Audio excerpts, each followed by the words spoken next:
sábados y le agradecemos al Señor porque hoy no hace tanto frío, hoy es un día, ¿verdad?, soleado, de mucho viento, que podamos venir tranquilamente a la casa del Señor. No hay excusa que el frío, que el colectivo, ¿verdad? Podemos venir tranquilamente a la casa del Señor. Y si llueve y hace frío, también hay que venir a la casa del Señor, ¿verdad? Porque el compromiso no es con el pastor, el compromiso es con el Señor. Compromiso que hacemos por nuestra propia vida espiritual para poder alimentarla, para poder seguir adelante. Amén. Voy a silenciar acá mi celular.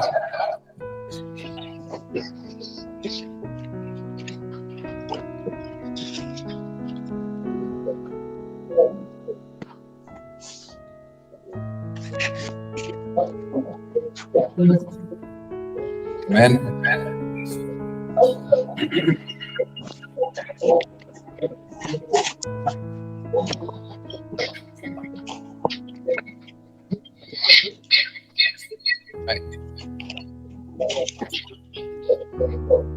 Bien, saludamos a los hermanos que nos están mirando allí a través de la plataforma de Google Meet. Veo conectado está el hermano Pablo y está el hermano Oscar Teófilo Iker. Bendiciones a los hermanos allí, que el Señor les bendiga. Gloria a Dios. Bien, hermanos, vamos entonces a orar para poder dar inicio a nuestro estudio en esta tarde. Le invito, si se quiere poner de pie brevemente, que pueda hacerlo, ¿verdad? Vamos a orar. Padre, en el nombre de Jesús, en esta tarde, Señor, consagramos a ti nuestra vida, consagramos a ti, Señor, nuestro estudio, Señor. Queremos aprender de ti, Señor, porque vemos la necesidad, Padre, de que tu cuerpo pueda ser edificado, Señor, para no ser llevado por cualquier viento de doctrina, como se dice, Señor, para que podamos poder entender con claridad tu palabra. Necesitamos estudiar, Señor, necesitamos comprender, conocer tu palabra, Señor, para no ser tan solamente oidores, Señor, sino hacedores, como dice tu palabra, Señor. Por eso bendigo a los hermanos que se hayan conectado a través de la plataforma de Google Meet y a aquellos hermanos, Señor, que están presentes, como aquellos que están viniendo también. En el nombre de Jesús, Señor, consagramos todo este estudio a ti, Señor, que esto sea de tu agrado, Señor. Padre, queremos sacarte una sonrisa, queremos, Señor, que tú estés contento, Padre, con lo que estamos haciendo, Señor, que esto te honre a ti, Señor, porque queremos estudiar, Señor, con diligencia, Señor, tu palabra, para poder, Señor, practicarla, Señor, y para poder ponerlo, Señor, para poder ponerlo por obra, Señor. En el nombre de Jesús bendigo a cada hermano, cada hermana, aún los que están en camino, para que tú les bendigas, Señor. Gracias, Señor, te adoramos en el nombre del Padre, del Hijo y del Espíritu Santo. Amén y amén. Bien, tome su asiento. Amén. Vamos entonces rápidamente a lo que es el texto lema de nuestro segundo módulo. Vamos a ir a 2 Timoteo, capítulo 3, versos 16 y 17. 2 Timoteo 3, 16 y 17. Vamos a leer en el nombre del Padre, y del Hijo, y del Espíritu Santo. Dice: toda la Escritura es inspirada por Dios y útil para enseñar, para redarguir, para corregir, para instruir en justicia, a fin de que el hombre de Dios sea perfecto, enteramente preparado para toda buena obra. Amén. La clase pasada habíamos analizado el texto lema en cuanto a la perspectiva del objetivo de lo que es justamente la Escritura. La Escritura no ha sido dada para que simplemente esté allí sobre la mesita de luz, para que simplemente la sepamos de memoria inclusive, porque a lo mejor usted no tiene la mesita de luz, quizá usted la tiene en su mente, pero más importante que la mente es tenerla en el corazón, llevarla en el corazón, porque eso es un símbolo de amar a la palabra de Dios, de amar las Sagradas Escrituras. El cristiano necesita amar las Sagradas Escrituras, porque podemos conocer la Biblia, y eso nos pasa muchas veces a las personas que hace mucho tiempo estamos en el camino del Señor, tenemos un conocimiento panorámico, por decirlo así, de la Escritura. Aquellos hermanos que estamos hace mucho en el camino del Señor, que hemos tenido experiencia con el Señor, realmente a veces hay una línea muy delgada entre lo que es simplemente adquirir mayor conocimiento que tener experiencia con Dios. Y si bien es importante el conocimiento y la experiencia, como explica los primeros capítulos del libro de Proverbios, es importante el conocimiento. Pero no tenemos que apartarnos que en el tiempo de Jesús los mayores conocedores y los intérpretes de la ley, ¿quiénes eran? Los fariseos. Los fariseos eran los mayores conocedores de las Escrituras. Ellos estaban los escribas, los maestros de la ley. Tenían diferentes funciones en cuanto a la interpretación bíblica, ¿verdad? El escriba era una persona que era capaz de adaptar la ley a los tiempos en el que estaba. Recordemos que desde Moisés hasta los tiempos de Jesús, más o menos estamos hablando de un periodo de 2500 años. 2500 años desde que fue dada la ley hasta el tiempo de Jesús, ¿verdad? Así como nosotros, usted póngase en situación, así como nosotros, la problemática social, política de la fecha, ¿verdad? De hoy, las enfermedades, las cuestiones morales, no son el tipo de música que se escucha hoy, no es el mismo que hace 2000 años, ¿verdad? No es, para nada es el mismo, ¿verdad? No es el mismo. O sea, hay historia de por medio, hay un proceso evolutivo, se desarrolló todo lo que es la teología, ¿verdad? En 2000 años.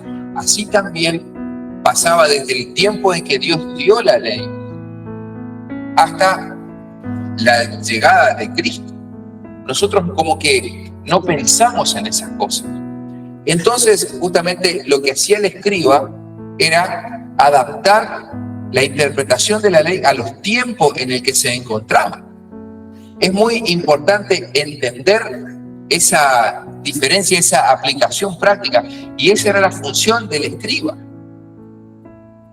El maestro de la ley, por ejemplo, hablando un poquito de lo que es el contexto social, en la pirámide social de lo que es los tiempos de Jesús. ¿Quién eran los maestros de la ley? Justamente eran personas que se encargaban, tenían discípulos desde pequeños.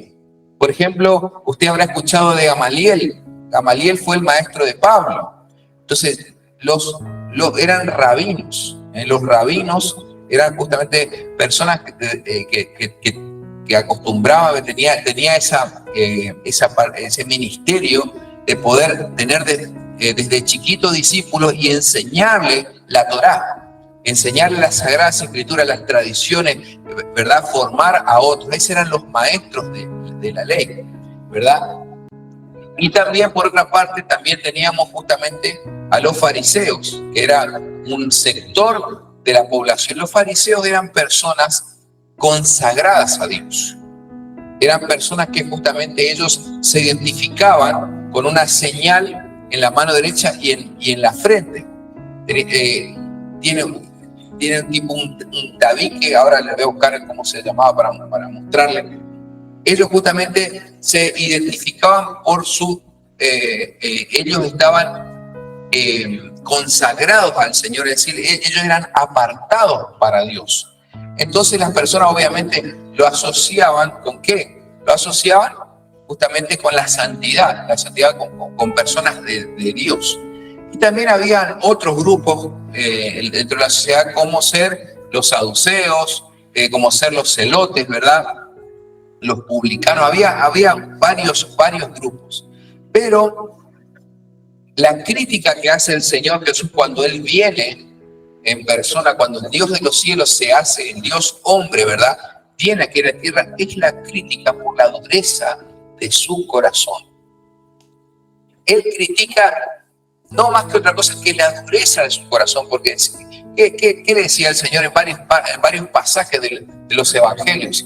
Ay de ustedes, fariseos, que imponen cargas sobre las personas, pero que ni ustedes mismos son capaces de cumplir. Y Jesús le decía, escuchen y hagan lo que ellos hagan lo que ellos dicen, pero no hagan lo que ellos hacen. Porque no había un problema de la escritura, un problema doctrinal en ese tiempo, como ocurre, por ejemplo, hoy día en cuanto a la cantidad a esta manifestación de tantas sectas que hay hoy día. La doctrina, si bien también habían escuelas de interpretación, porque los fariseos tenían una escuela, ellos no creían en la resurrección de los muertos, por ejemplo, los fariseos. Ellos no creían en la resurrección de los muertos. No así, por ejemplo, los saduceos, que sí creían. Entonces ellos estaban divididos en cuanto a sus pensamientos. Ya para el tiempo de Jesús había diferentes escuelas de interpretación. Todavía no existía la teología, pero sí es teología, ¿verdad? Había interpretación en cuanto a las escrituras, vamos a hablar ubicando en el contexto de la época. Pero no tenía ese problema que lo que pasa hoy, por ejemplo, después de 2000 años después de Cristo, donde hay muchísimas sectas, este afloramiento de la secta, esta presencia en todo tipo, ¿verdad? Enseñando, es algo particular de los últimos tiempos, tal y como había avisado el Señor Jesucristo en Mateo capítulo 24, y también el apóstol Pablo y el apóstol Pedro en varias de sus epístolas. ¿Está? Bien, ahora, ¿cuál era la crítica de Jesús? La crítica de Jesús era justamente la dureza del corazón. No era un problema doctrinal el problema de la época de Cristo. No era un problema doctrinal. La doctrina que ellos manejaban en ese tiempo era suficiente para darse cuenta de que Jesús realmente era el Mesías. Es más, de hecho, en varias partes a Jesús le quieren coronar Mesías, pero él no se dejaba. Una vuelta me dijeron pastores que Jesús, él nunca, es difícil decir que Jesús era el Mesías porque él nunca dijo ser el Mesías. Y eso no es así. Justamente él no venía, el Señor Jesús deja bien en claro una situación como esta, porque él decía que él no venía en su nombre, sino en el nombre del que le envió, buscando la gloria de aquel que le envió. Y entonces él tenía que dar señales, o sea, las señales eran las que hablaban de Jesús. Y esto fue una cuestión que implicó una duda hasta en el mismo apóstol Juan, porque al apóstol Juan, a San Juan Bautista, quiero decir, a San Juan Bautista, cuando él estaba, lo toman prisionero, él le manda a preguntar a través de unas personas, le manda a preguntar si era él el que tenía que venir o tenían que esperar a algún otro más. Como que tuvo un episodio de estando en la cárcel, es decir, como que Juan el Bautista, él no entendía lo que estaba pasando al Señor. O sea, pensé que automáticamente cuando venía el Señor las cosas se van a cambiar y estoy prisionero. Algunos teólogos dicen que tuvo un episodio de duda en ese momento. Tuvo un episodio de duda. Algunos dicen que no, que fue Dios está trabajando, que hay una forma de ver. Un momentito, hermano. Hay una forma de ver de cómo tenía que interpretar, pero la cuestión es que le manda a preguntar si era realmente él el que tenía que venir o si tenían que esperar a otro más. ¿Por qué? Porque buscaban que Jesús diga, sí, yo soy el Mesías. ¿Y sabe a quién le termina confesando Jesús? Al único que le confiesa es justamente cuando él está allí en el tribunal del Sanedrín. Allí, primero le hacen un juicio, y después del Sanedrín les llevan ante Pilato, y Jesús ante Pilato, no en el Sanedrín, ante Pilato, ahí le dice, tú lo has dicho. Allí es cuando Jesús realmente él se declara, pero anteriormente las señales hablaban por él, hasta tal punto que Pedro le reconoce. El Señor, el Padre Celestial, quita la venda de los ojos y le reconoce, tú eres el Cristo, el Hijo del Dios viviente. Entonces, ese tipo de confesión Ese tipo de confesión es la que el Señor avaló el Señor Jesús. Y sobre esa confesión, sobre la confesión de que Jesucristo es el Señor, el Hijo de Dios, es lo que se edificó la iglesia. Está edificado sobre quién es, sobre la verdadera identidad de Jesús el Salvador. Amén. El hermano Miguel quería opinar. Ahí me pasa el micrófono. Le dije que me espero antes, si no corto y me olvido de lo que... No, perdón, hermano. Pasa que era referido al episodio Sí. de Juan el Bautista, que por lo que pasó según profesionales que estudian las escrituras, Sí. que tuvo una depresión, fue lo que le pasó a él. Sí, sí. Estando ahí, y eso le surgió la duda ahí, pero fue una etapa depresiva, dando a entender de que todos también podemos llegar a atravesar esas partes, por eso era que... Así es, amén. Exactamente, él como que no entendía, él decía, yo tanto preparé el camino, vino el Mesías y ahora estoy preso y me están a punto de cortar la cabeza. Bueno, no decía así, ¿verdad? Es una forma de decir, pero sabía que no era bueno al final, porque justamente él a Herodes, él era el único que le apuntaba, él no le mandaba a decir las cosas, porque había tomado a su cuñada como su esposa estando en vida, o sea, no había fallecido, todavía el cuñado ya le tomó como mujer. Entonces Juan el Bautista era la característica de los profetas en ese tiempo, era anunciar el camino y denunciar el pecado. Eso era el trabajo profético hasta Juan. Los profetas tenían un doble ministerio. Todo profeta, todo profeta de oficio, el oficio del profeta era por partida doble, era anunciar el camino de Dios, pero también denunciar el pecado. Y así todo profeta tuvo ese doble ministerio a lo largo de todo el Antiguo Testamento. Ahora, la crítica que el Señor Jesús hace era justamente que a la dureza del corazón, no al tipo de doctrina. Si bien los fariseos creían en la resurrección y no creían en la resurrección, y los publicanos y los saduceos sí, no había una cuestión tan profunda allí para que se pueda dividir el judaísmo, ¿verdad? Para dividir, porque todos esperaban al Mesías, eso sí tenían en común denominador, pero sí lo que critica el Señor Jesucristo es justamente la dureza del corazón. Hermano Ariel. Sí, era a los que antes cuando él se anuncia como Mesías. En Lucas 4, 18 en adelante, cuando él va a la sinagoga y lee el pasaje de Isaías y dice, o sea, cumplido la palabra, él no se anuncia como Mesías directamente.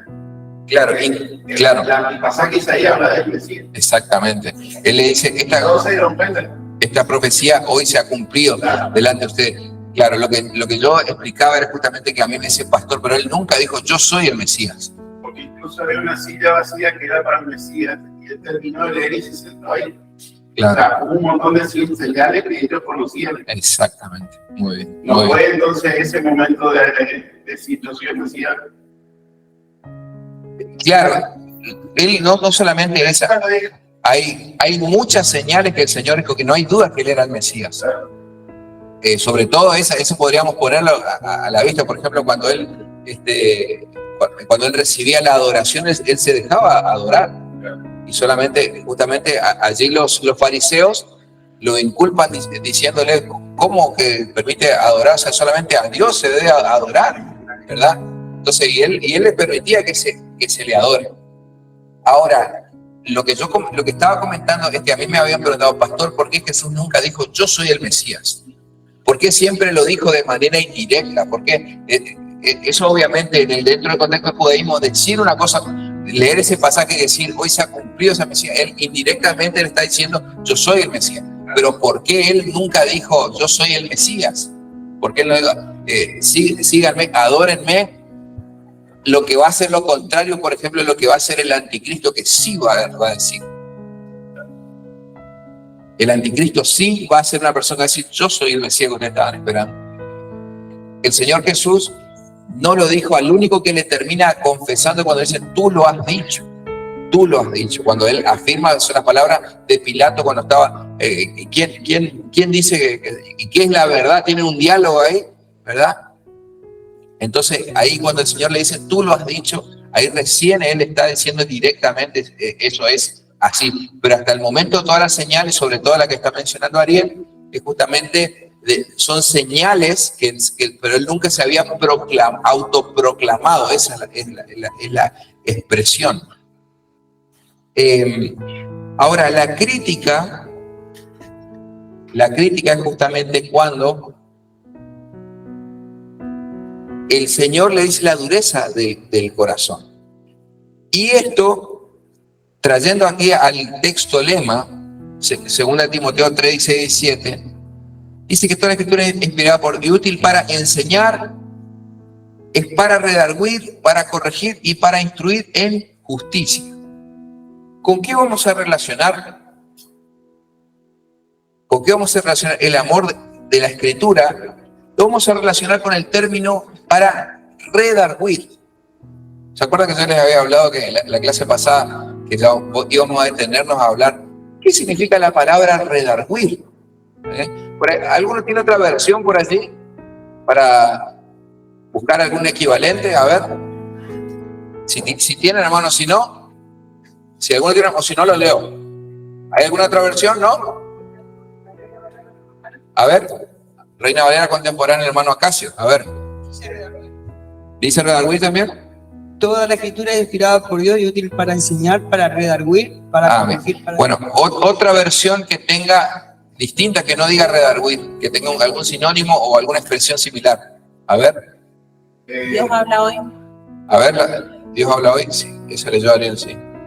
Sí, no, lee de vuelta, sí, por favor. Toda escritura está inspirada por Dios y es útil para enseñar y reprender, para corregir y educar. Ajá, ahí no dice redarguir, dice reprender. A ver. La palabra hispanoamérica, toda escritura está inspirada por Dios y es provechosa para enseñar, para argumentar. Para argumentar. Para educar en la rectitud, a fin de que el creyente esté perfectamente equipado para hacer toda clase de bien.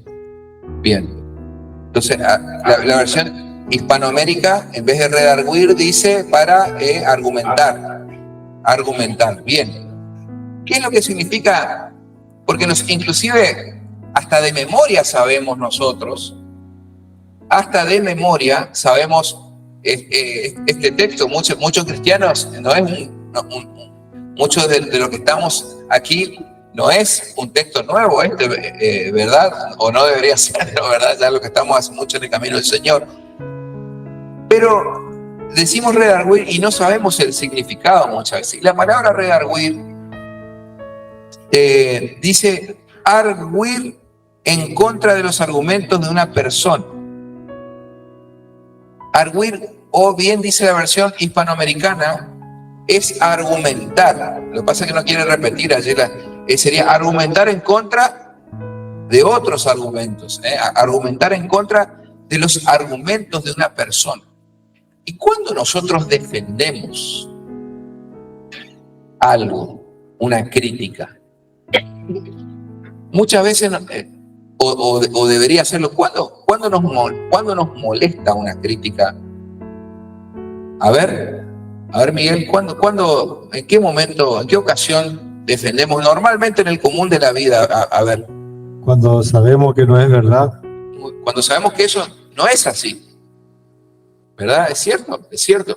Cuando sabemos que algo no es así y se está hablando mal por hablarse o sin saber, eso nos molesta. Ahora, si eso es algo que no nos afecta, quizás lo dejamos pasar muchas veces, ¿verdad? Pero cuando es algo que nos importa a nosotros, y ahí está lo que yo le decía, que la crítica de Jesús fue a los fariseos, que ellos sabían las escrituras, pero no las amaban. La tenían en la mente, pero no la tenían en el corazón. Ellos conocían, pero no amaban las escrituras.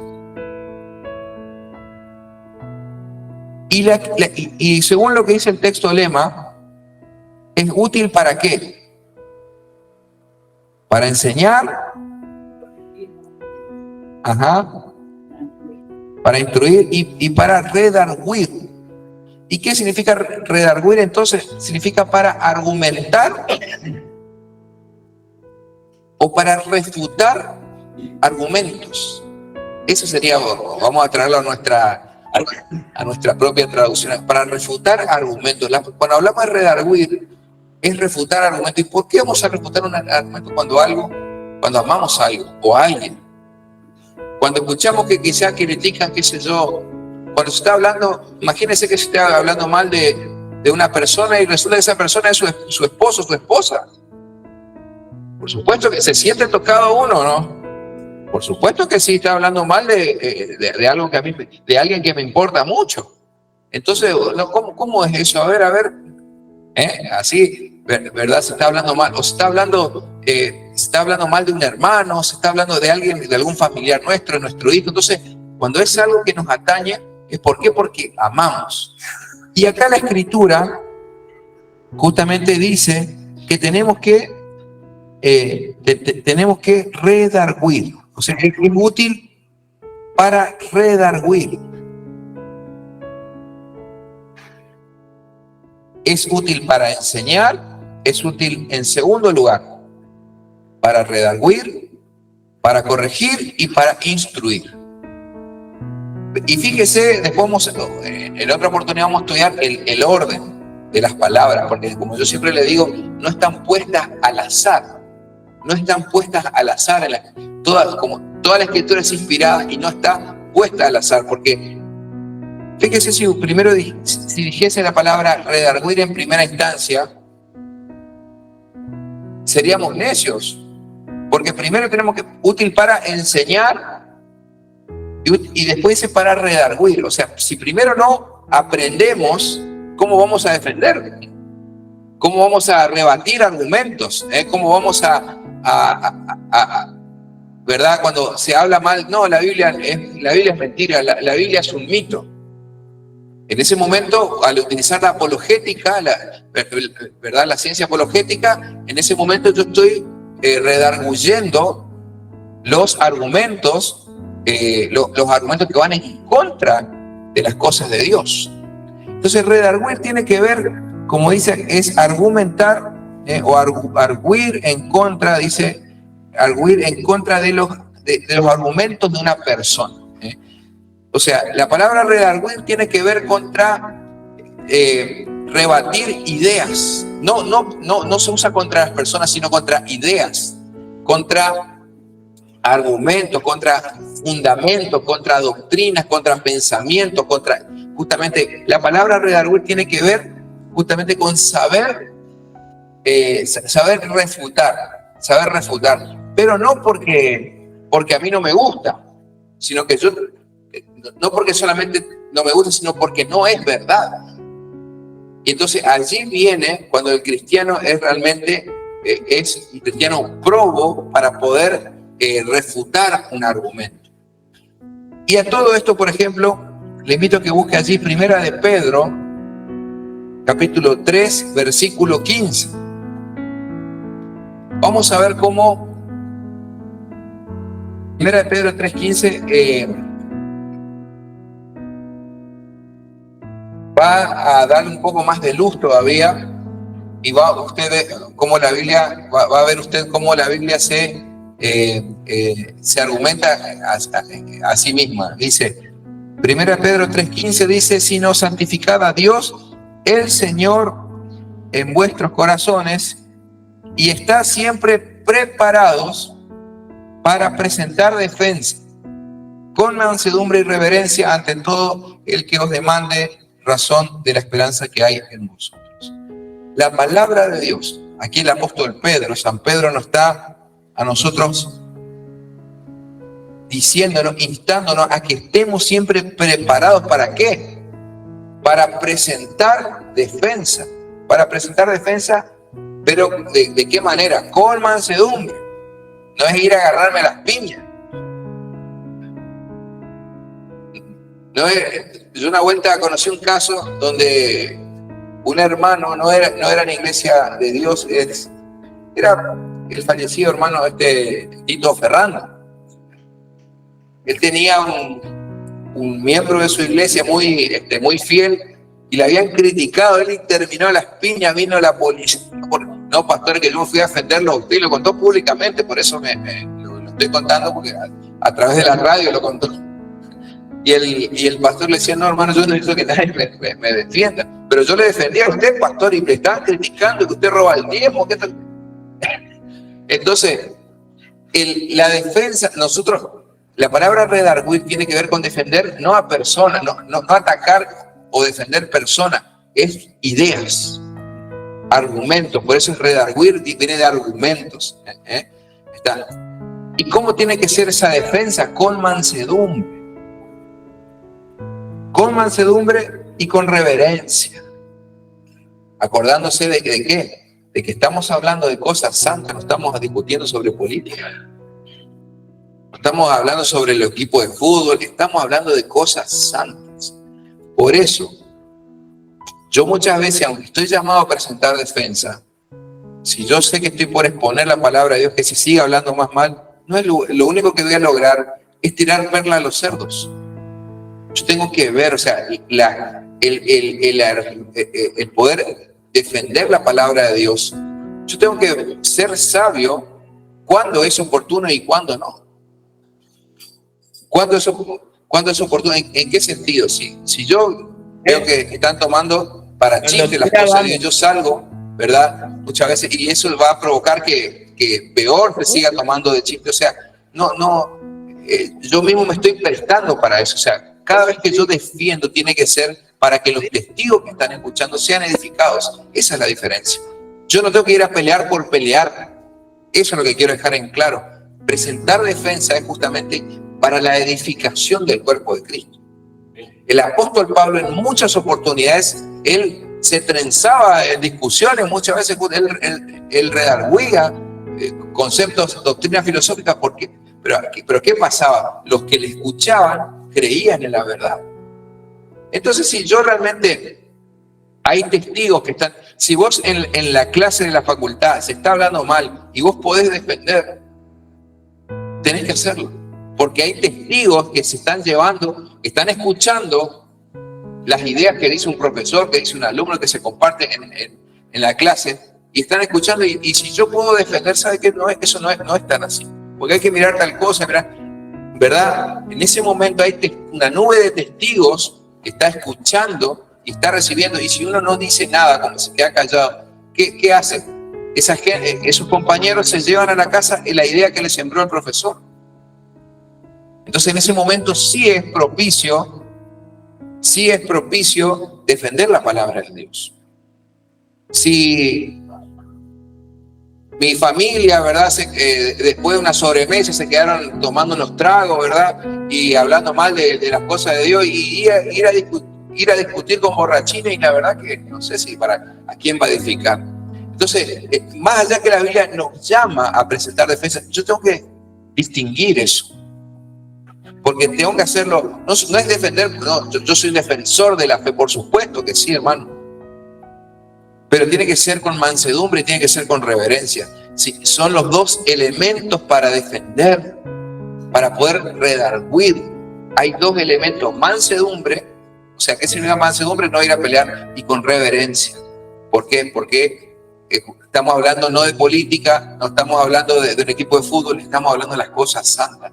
Y yo con borrachines, ¿qué cosa santa voy a ir a hablar? ¿Se entiende la diferencia? Entonces sea usted sabio, no vaya a discutir por discutir. Si usted va a defender, si usted abre su boca, que sea para edificar. A veces la persona está confundida y manifiesta algo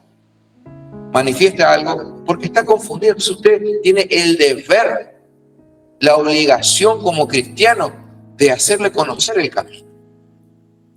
Entonces lo estamos haciendo con mansedumbre y con reverencia. Pero ir a pelear por la escritura, ir a agarrar a tu pariente que es católico, que es mormón, y decir, vos estás... No, eso no nos manda la escritura. Hay una gran diferencia. Muchas veces nosotros nuestras emociones queremos disfrazarlo de santidad. Pastores, que yo me fui a defender la fe y las cosas de Dios. No, estás defendiendo tu orgullo, tu ego, tu ego de que vos no querés ser menos que el otro y que le querés ganar al otro. ¿Se entiende? Eso son emociones, sentimientos carnales. Y tenemos que tener tenemos que entender nosotros diferenciar bien una cosa de la otra. A veces nosotros no queremos perder un debate, una discusión y nos quedamos. Dios no nos manda eso. Ahora, si vas a hablar, si vas a defender, realmente gana a la persona para Cristo. Y en ese caso tenemos que estar preparados nosotros. Amén. Entonces, para finalizar, el texto lema: estar siempre preparados para presentar defensa con mansedumbre y reverencia ante todo aquel que os demande de la razón de la esperanza que hay en vosotros. ¿Cuál es mi esperanza como cristiano? ¿Cuál es mi esperanza? Muy bien, la vida eterna es mi esperanza. Es la resurrección de los muertos, la venida del Señor, el justo vivirá por fe. Esa es mi esperanza. Es mi esperanza como cristiano. Entonces, a todo aquel que demanda razón, o sea, que pide una explicación, ¿y cómo eso es la vida eterna? ¿Y existe el infierno? ¿Y qué pasa con las personas cuando mueren? ¿Dónde van las almas? ¿Cómo que existen las almas, verdad? Entonces, ¿qué pasa con los muertos? Todas esas preguntas, el cristiano tiene que estar preparado para presentar defensa. La escritura es útil para enseñar, para redarguir, para instruir, para corregir. Amén. ¿Recibimos la palabra en esta tarde? Amén. Gloria al Señor. Bien. Vamos entonces. ¿Alguna pregunta sobre esto? ¿Todo clarito? ¿Me dice amén? Amén. Bien. Vamos entonces al tema de hoy. Habíamos quedado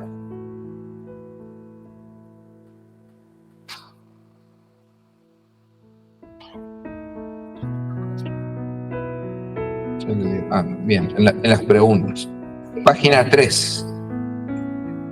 ¿Es realmente la Biblia la palabra de Dios? ¿Es realmente la Biblia la palabra de Dios? Y quedamos a la mitad, allí a la mitad de la hoja, ¿verdad? A la mitad de la hoja, donde sigue diciendo, si la Biblia es la palabra de Dios. ¿Se acuerda que, para hacer un repaso y las personas que vinieron hoy, habíamos hablado que la Biblia es la palabra de Dios y hermana Melanie dio una buena respuesta así, concisa, concreta. Decía, cuando decimos que la Biblia es la palabra de Dios, estamos diciendo que es la verdad. Amén. Amén. Decimos que es la verdad, creemos que es la verdad.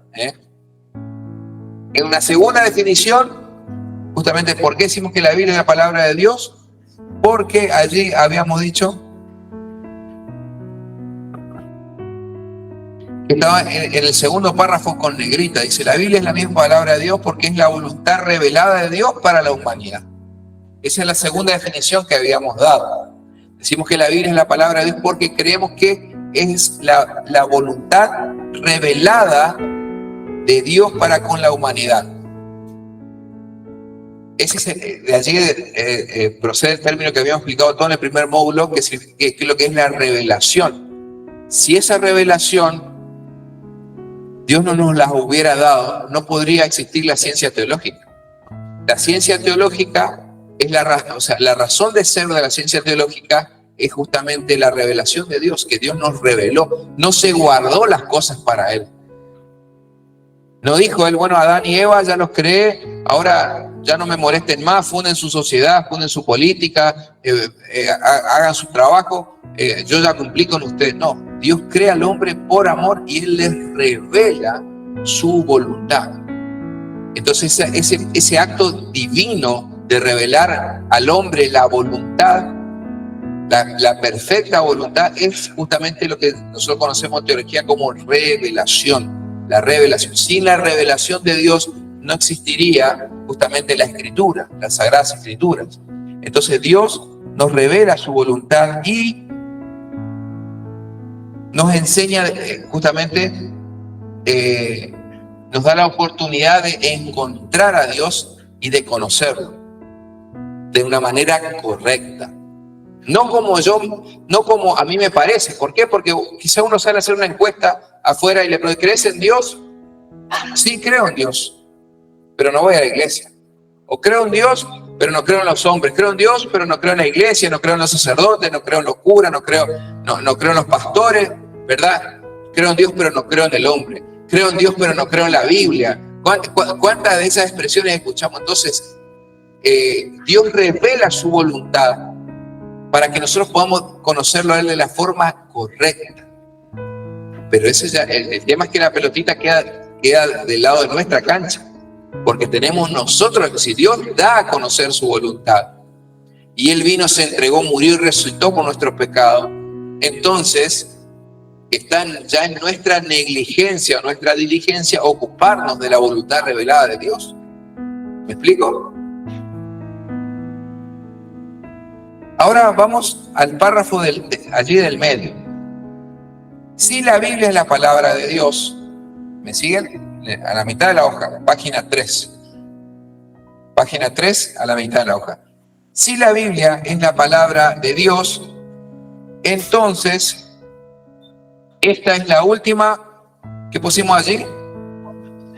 Autoridad suprema para todos los asuntos de fe, práctica religiosa y moral. ¿Sí o no? Si nosotros decimos que la Biblia, dijimos a prima facie, dijimos que es la verdad.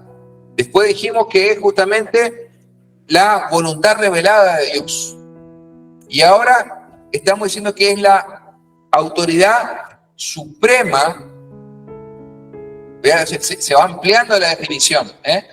La autoridad suprema para todos los asuntos de fe, práctica religiosa y moral.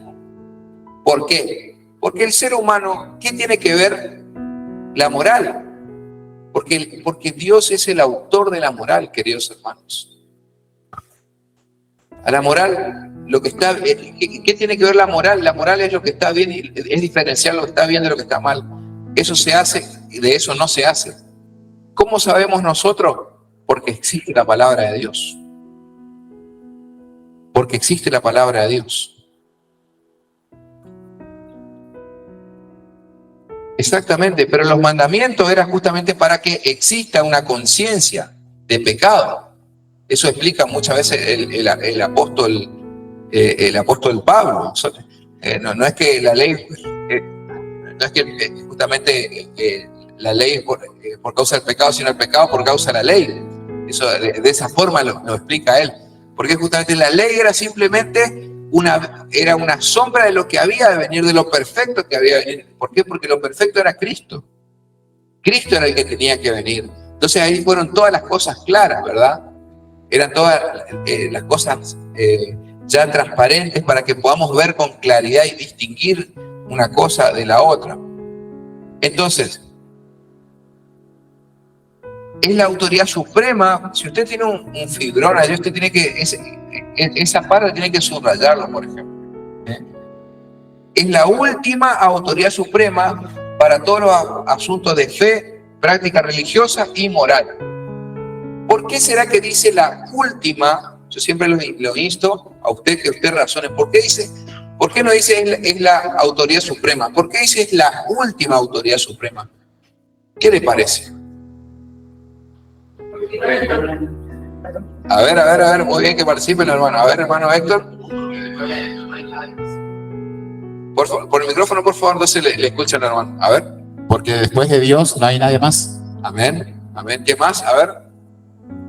Iba a decir como me pareció porque la Biblia no hay libro que lo pueda contradecir. Ajá. A ver, ¿alguien más habló por este lado? Porque después ya no hay más nada. Si es la última, ya no hay más nada. Exactamente.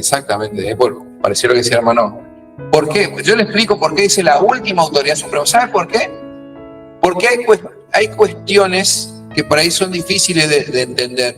Entonces, ¿qué hace una persona? Va a un sacerdote, va a un pastor, ¿verdad? Que le ayude. Pero ¿qué pasa si el pastor dice, no, sabes que tenés que ir a tirarte del puente? Pero pastor, si la Biblia dice que no. No, pero yo te recomiendo que te tire del puente. Usted se va a reír de ese ejemplo así tan tonto, pero hay pastores que le dicen, no, pues sabes que tenés que Y hay sectas, no, pero yo tengo que tomar a tu mujer también. Y usted se va a asombrar, pero las sectas de Norteamérica que mencionábamos en las clases anteriores, practicaban todo lo que es la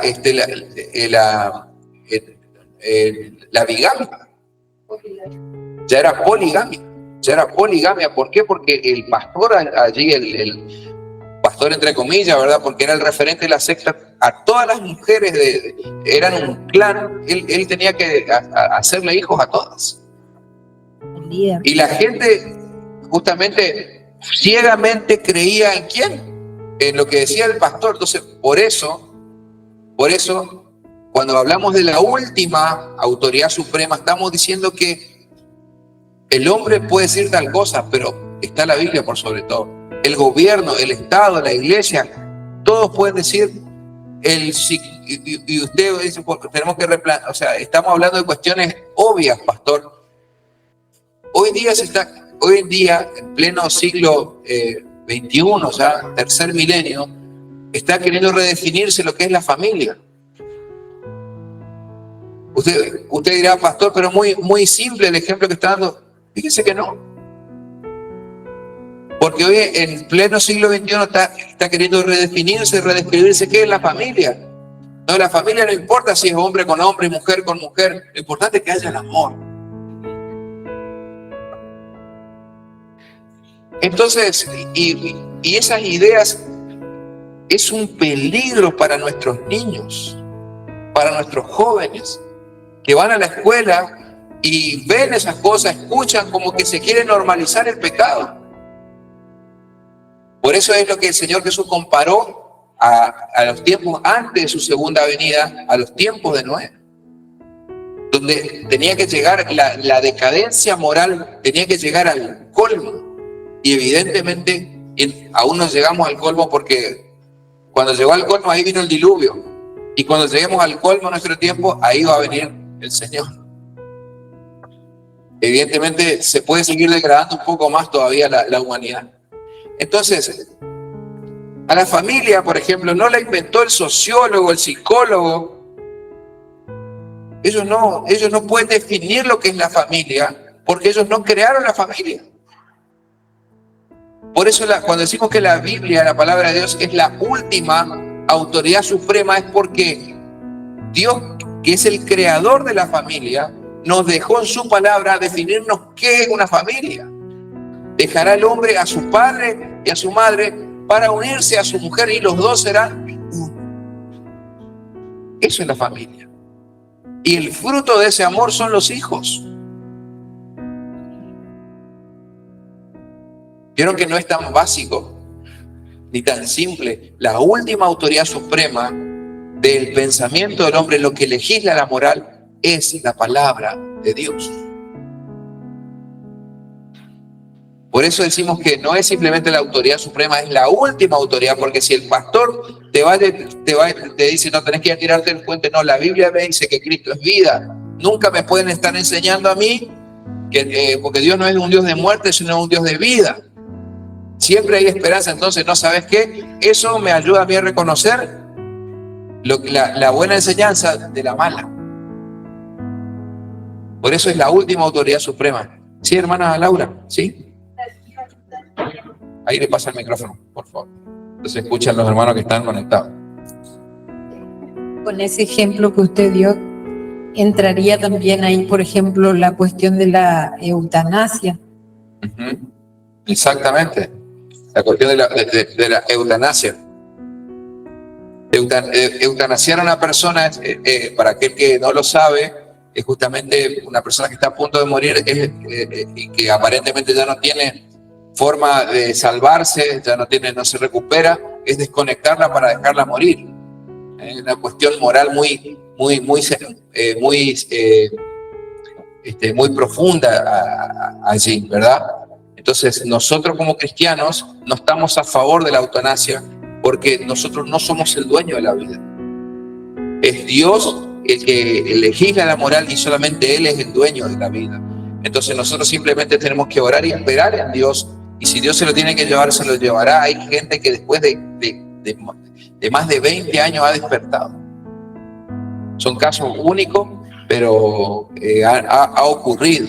Entonces nosotros como cristianos no estamos a favor de la eutanasia, más allá que pueda promulgarse una ley, más allá, aunque el gobierno diga una cosa, nosotros como cristianos tenemos la palabra de Dios. Dios es el Dios de la vida. Aunque hayan legalizado el aborto, nosotros como cristianos denunciamos que eso está mal, porque Dios es un Dios de la vida.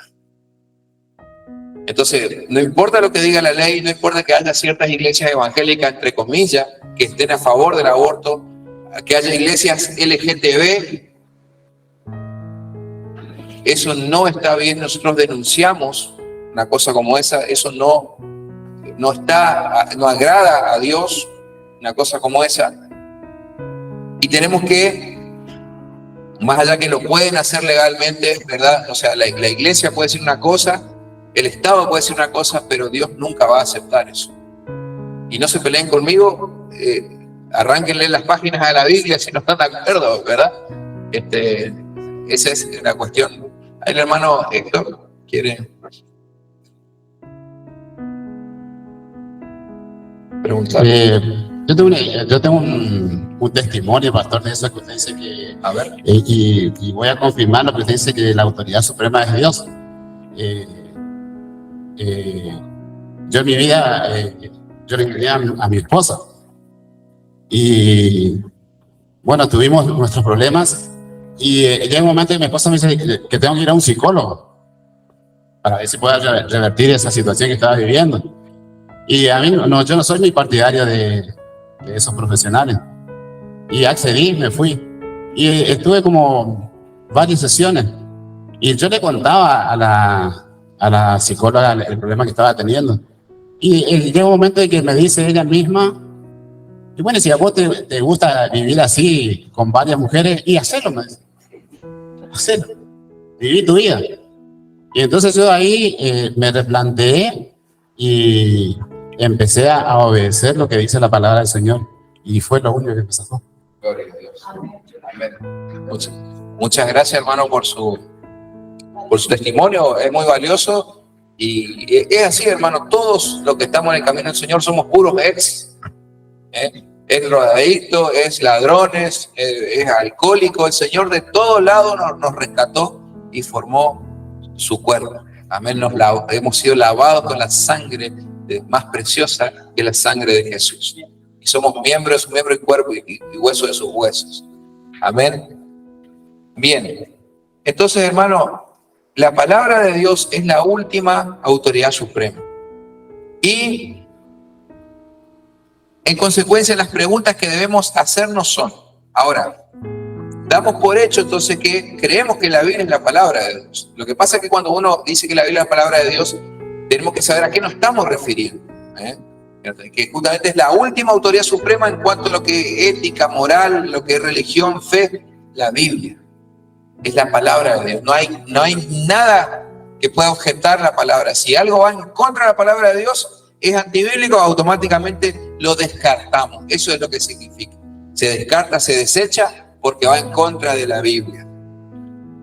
Ahora, las preguntas que tenemos que hacernos son: ¿cómo podemos saber si la Biblia es la palabra de Dios y no solo un buen libro? B, ¿qué es lo que tiene de especial la Biblia que no puedan tener los demás libros de religión?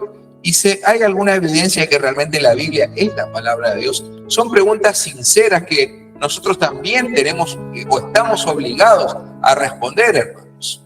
Porque de lo contrario, si nosotros no tenemos, más allá de la fe, hermano, porque todos tenemos fe, y todos los que estamos acá tenemos fe, hemos creído en Jesús como nuestro Señor y nuestro Salvador, hemos entregado nuestra vida, aceptamos la Biblia como la palabra de Dios, pero muchas veces no sabemos redarguir, no sabemos argumentar, y para eso estamos acá en el discipulado. Entonces, primero tenemos que preguntarnos nosotros esas tres preguntitas. ¿Cómo podemos saber si la Biblia es la palabra de Dios o es un buen libro nomás?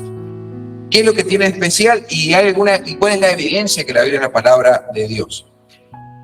Estos son los tipos de preguntas que debemos considerar filosóficamente si vamos a examinar seriamente la demanda bíblica de que ella es la palabra de Dios, divinamente inspirada y totalmente suficiente. Escríbalo allí.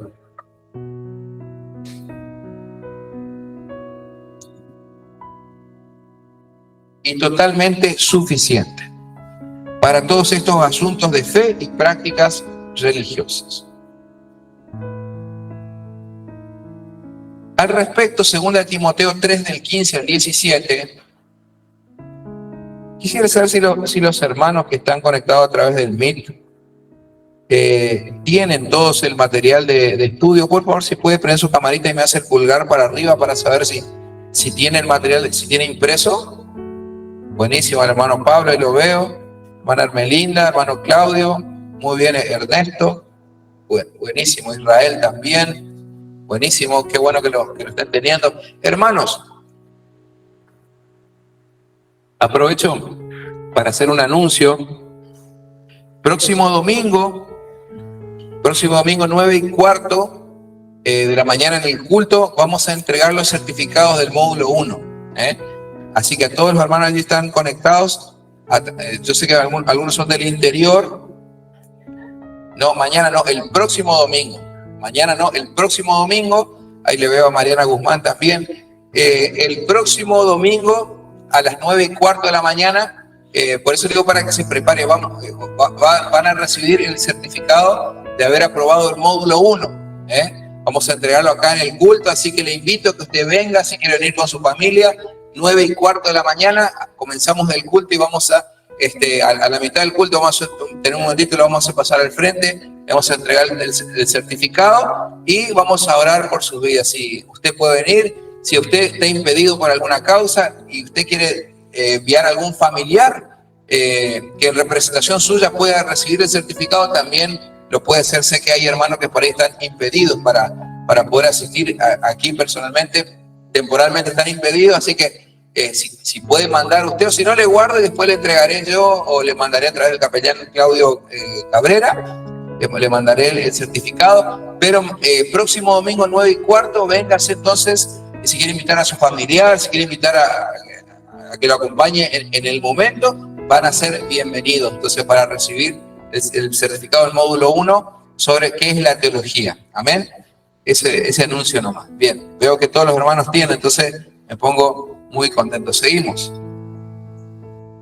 Al respecto, 2 Timoteo 3, 15 al 17 dice: y que desde la niñez has sabido las sagradas escrituras, las cuales te pueden hacer sabio para la salvación por la fe que es en Cristo Jesús.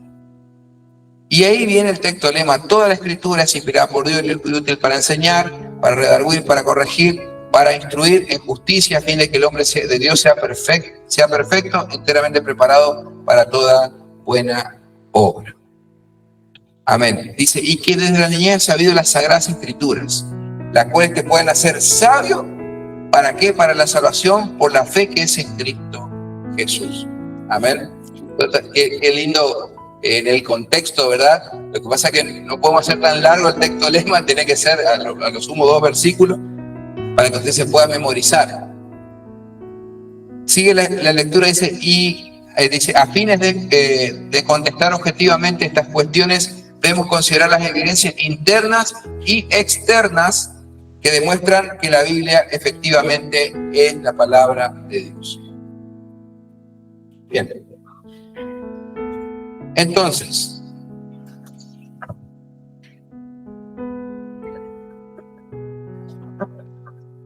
vamos a tener, voy a anotarlo aquí.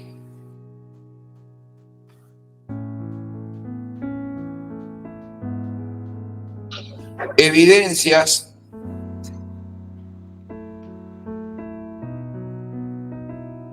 de que la Biblia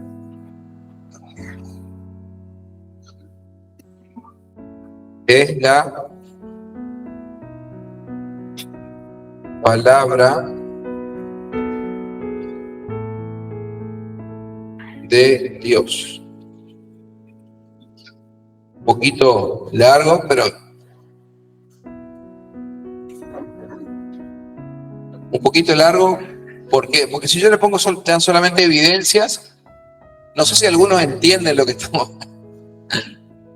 Por eso, evidencia de que la Biblia es la palabra de Dios. Hay dos tipos de evidencia. A ver cuáles son.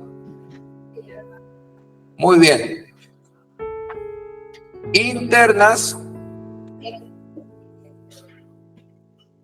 y externas.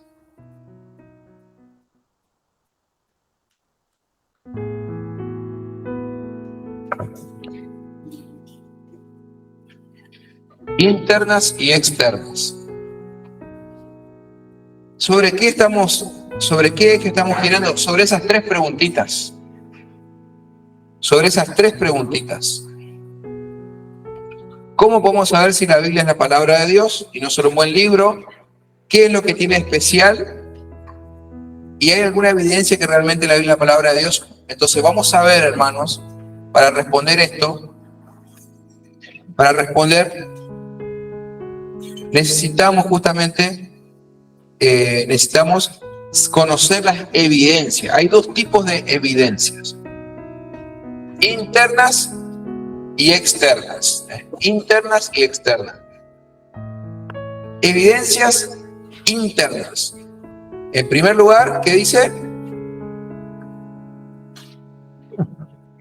¿Cuál es la primera evidencia interna? Bien, su unidad. Es decir, la unidad de la palabra de Dios.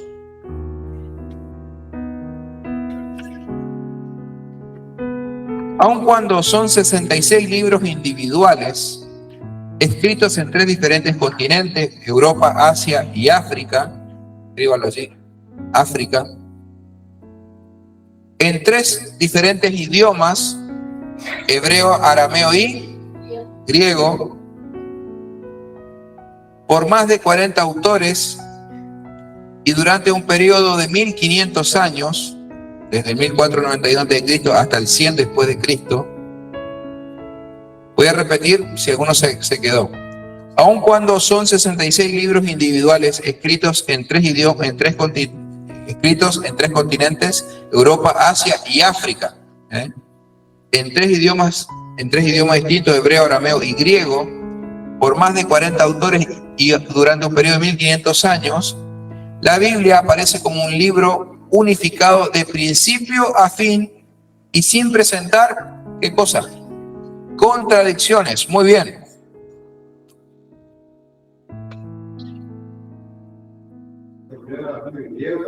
Sí, hebreo, arameo y griego.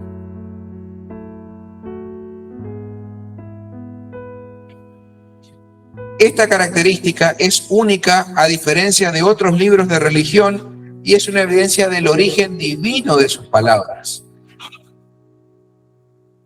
¿Cuál es esa evidencia? Dios movió a los hombres de tal manera que estos registraron lo que escucharon.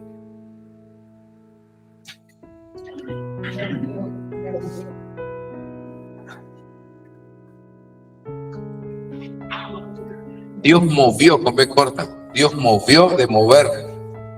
El verbo mover. Dios movió a los hombres de tal manera que estos registraron lo que escucharon. En el original griego, la palabra inspirar significa mover. Cuando hablamos de la inspiración, no tengo a mano cómo se pronuncia la palabra en griega, más le puedo buscar, si por ahí me hacen acordar, les busco, les subo al grupo. Pero el término inspirar significa mover, es decir, que el Espíritu Santo los movilizaba a escribir. Nosotros hablamos de más de 40 autores de la Biblia, pero en realidad es una forma de decir, ¿verdad? Es un eufemismo, por decirlo así. ¿Por qué? Porque el autor de la Biblia, ¿quién es? El Espíritu Santo. Porque el Espíritu Santo es quien inspiró o quien movió, quien movilizó, significa, quien movilizó a los autores a escribir y a dejar un registro de lo que vieron y escucharon. Por eso, como dice la palabra, no podemos dejar de hablar lo que hemos visto y oído, es decir, ser testigos. A ver, hermano Miguel, ahí le pasa el micrófono. Sería el mismo verbo o el mismo mover que lo hizo, por ejemplo, en el rey David. La palabra esa. ¿En el rey David? Sí, por supuesto, la inspiración, exactamente. Cuando hablamos de inspiración, estamos hablando justamente de la movilización. Sí. Inspirar. Este es Neo, no, pero voy a buscar la nacional teológica. Sí, ya. Voy a buscarle porque en la aplicación del contexto. Ya le voy a buscar. Porque para esas cositas no es lo mismo el diccionario de Google, ¿no?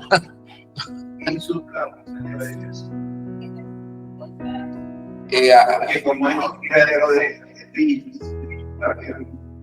No, por eso en teología el equivalente es mover, pero de movilizar a la persona, o sea, exactamente, de movilizar, o sea, obviamente entraba en ellos y los movilizaba, pero el equivalente es mover. Por eso le digo, les voy a buscar, en este momento no tenía preparado esta palabrita en griego, pero le voy a buscar porque si no le voy a estar enseñando y cosa que no es. Bien, acá, María, te pido si me puedes mostrar acá. Tiene diccionario.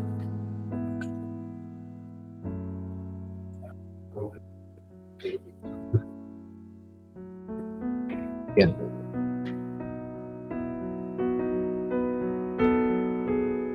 Entonces, Dios movió a los hombres de tal manera que estos registraron que escucharon.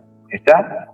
Eso es la unidad, o sea, la unidad de la Biblia lo convierte en un libro único a lo largo de la historia. ¿Por qué, hermanos?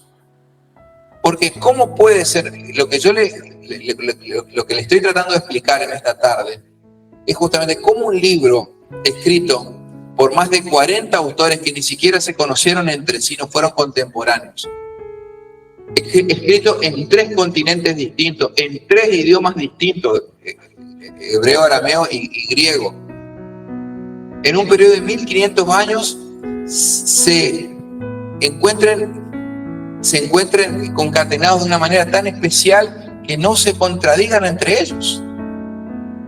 O sea, eso lo vuelve algo único. No hay libro que se le parezca en sí. No hay ningún libro no existe nada sobre la tierra parecido a la palabra de Dios. Ahora, es importante recalcar que la Biblia no presenta contradicciones en los originales. En los originales, no en las traducciones, porque muchas veces hay palabras que al pasar del hebreo al español no hay un equivalente exacto. No se puede hacer una traducción formal o literal. Entonces, muchas veces se traduce en cuanto al contexto y no en cuanto a la palabra. Ese es uno, por ahí, es importante saber. Por eso uno, cuando estudia seriamente la Biblia, necesita conocer los términos originales. Conocer los términos, porque no hay exacto el equivalente. Sí, hermano Miguel. A ver. Por ejemplo, la palabra mundo. Mundo. A ver. Y no es lo mismo que de tal manera amó Dios al mundo que seamos amigos del mundo.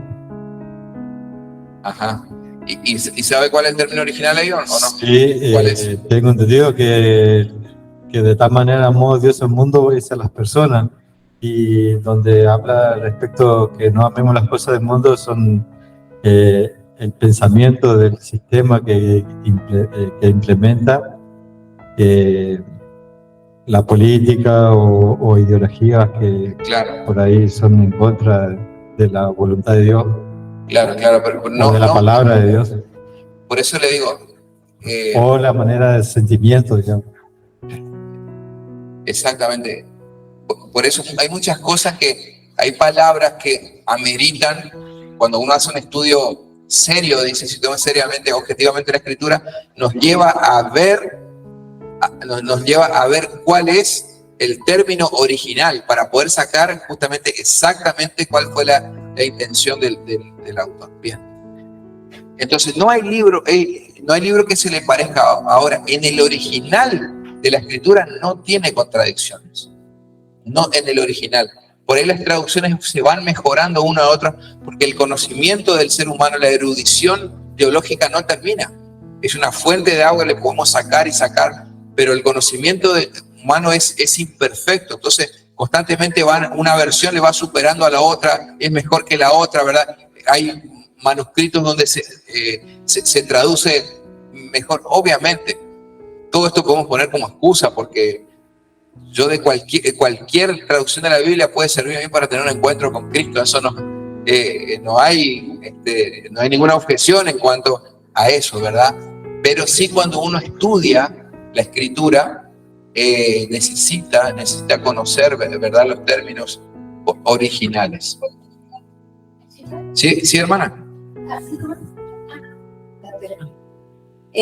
Yo estudié en otra época de mi vida, estudié filosofía. Ah, qué bien. Y, por ejemplo, se me venía a la memoria, teníamos que dar no una definición, sino según los distintos autores, lo que significaba arete. Y bueno, era una palabra que tenía como 3 hojas para poder definirla, en griego, ¿no? Que era virtud, excelencia, y bueno, y de ahí van tomando Sócrates, Platón y qué sé yo, todos los filósofos. Y con una palabra en español no se puede definir todo lo que quiere decir arete. Exactamente, la todo lo amplitud del término. Exactamente, sí. Un hombre que tenía arete, una mujer, qué sé yo, bueno. Y eran definiciones muy extensas que no se podía aplicar con una palabra. Exactamente, entonces, por eso te digo, es importante entender que la palabra de Dios no tiene contradicción en los originales, y por eso nosotros, cuando queremos, para estudiar seriamente, necesitamos remitirnos a los originales. Y yo no le digo que usted sea, ¿verdad?, que usted salga hablando griego del discipulado ni hebreo, pero sí hay palabritas que tenemos que conocer, porque son clave, inclusive en el contexto en que está enseñando la palabra de Dios. Bien, en segundo lugar, la segunda evidencia es que contiene profecías detalladas. Estamos en la evidencia interna, son sus profecías.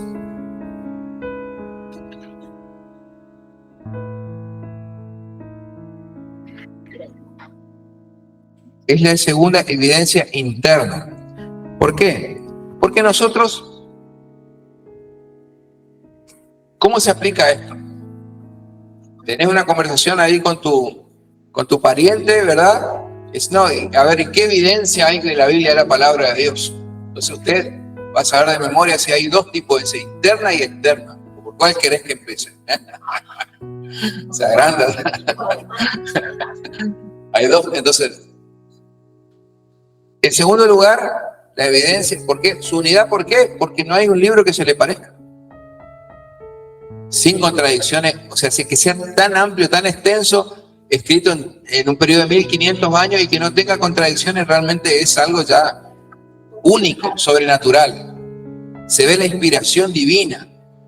Se ve la inspiración divina. En segundo lugar, sus profecías. Contiene profecías, ¿de qué forma? Detalladas. La Biblia contiene cientos de profecías detalladas referidas al futuro de las naciones particulares, sobre todo acerca ¿de quién? De Israel. Escribimos allí, Israel escribimos.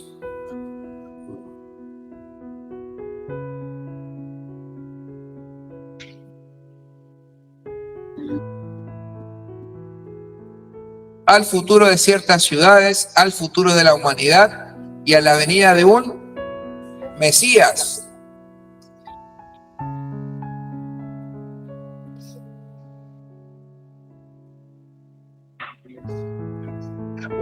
Y a la venida de un Mesías que sería el Salvador de la misma, o sea, el Salvador de la humanidad.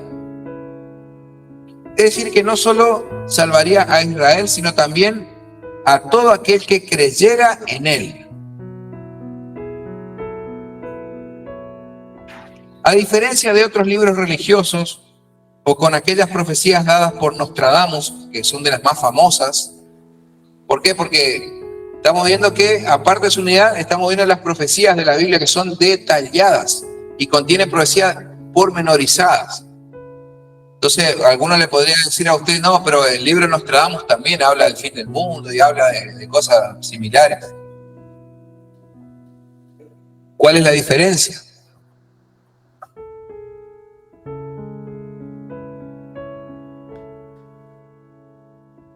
Dice, a diferencia de otros libros religiosos o con aquellas profecías dadas por Nostradamus, las profecías bíblicas son extremadamente detalladas y no han dejado de hacerse realidad. Solo en el Antiguo Testamento existen más de 300, escribimos allí 300, con número, profecías detalladas acerca de la venida de Jesucristo. No solo dónde nacería y de qué familia vendría, sino de qué forma moriría y que resucitaría el tercer día. Simplemente no hay un camino lógico, escribimos allí, lógico, para explicar el cumplimiento de tales profecías más que reconocer su origen divino. No hay otro libro religioso con el alcance o tipo de predicción que tiene la Biblia. Por eso podemos nosotros hablar fácilmente, hermanos, de aquellos fundadores de sectas como el fundador de los mormones, Joseph Smith, que yo siempre le hablo,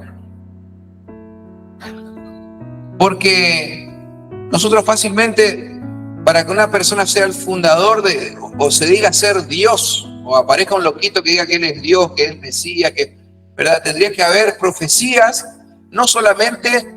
Entonces, bueno, Joseph Smith dice que él es el restaurador de la iglesia de Cristo. Bueno, pero ¿hay alguna profecía escrita en el Antiguo Testamento que iba a venir él? ¿Dónde iba a nacer? ¿De qué forma? ¿Quién sería su familia? ¿Cómo iba a morir? ¿Cuándo iba a morir? Y que y tendría que resucitar también para vencer a la muerte y decir que es Dios. ¿Se dan cuenta? Es un requisito indispensable. Sin embargo, vamos a ver seguidamente allí las profecías detalladas, pormenorizadas que hay acerca de Jesucristo en un periodo, ¿verdad?, de 4.000 años, porque tenemos que tomar desde Adán a Cristo hay 4.000 años, y de Cristo nosotros 2023 estamos, pero para usted se guíe. Solo en el Antiguo Testamento hay más de 300 profecías que hablan sobre Cristo, sobre su venida, sobre sus ministerios, hasta sus palabras de morir, sus palabras en la cruz antes de morir. Y de autores que ni siquiera se conocieron uno con otro. O sea, no se pudieron, no es que vos escribí esto y yo escribo aquello. No, porque ni siquiera se conocieron, ni siquiera por ahí hablaban el mismo idioma. Eso es lo llamativo. No se podían poner de acuerdo, no se podían mandar un WhatsApp.